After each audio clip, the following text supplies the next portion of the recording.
Vážení přátelé, odchází k vám Santa Claus a přivezl vám na kole drobné dárky. Pozornost za to, že jste přišli podpořit dobrou věc Galasovy cyklojízdy. Takže teda takhle si dám první. Já děkuji. Druhý prosím. Děkuji. Děkuju. To je pozvánka na Galasovou cyklojízdu? Ne, to jsou DVDčka, filmy, něco podívat se a to je pro tebe, Jiříku. Děkuju. Jak to, že Roman dostal porno a já ne?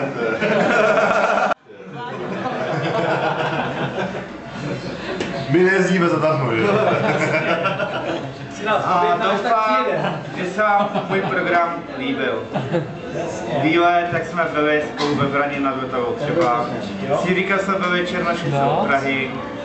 Ale já bych tleskal, ale já musím říct, že bych byl kameru.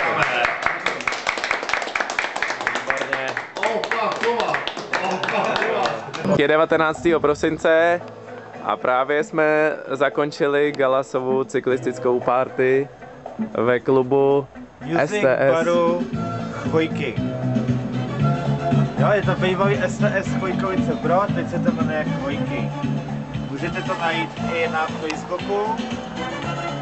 Bylo tady příjemně a měli jsme příjemnou cyklojízdu. Sice pouze ve 4 lidech, ale líbilo se mi, že bude vlastně možná první cyklojízda ve sněhu, která proběhla. A další akci máme 7.1. první čtvrtek v měsíci, je to novinka od 18 hodin.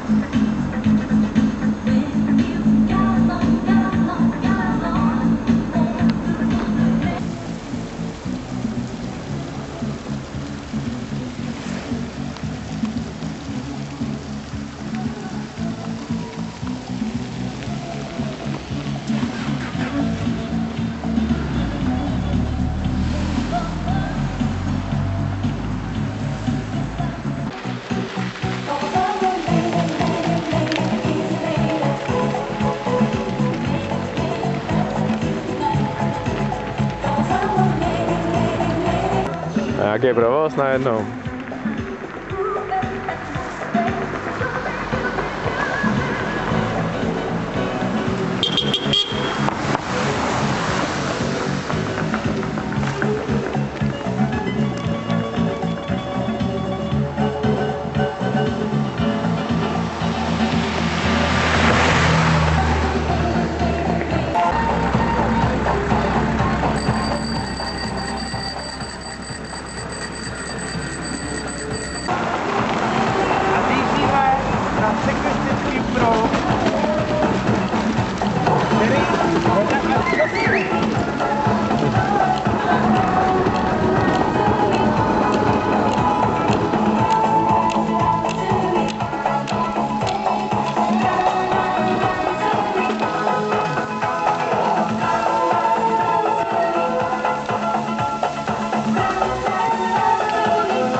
Tak jak se ti šlape?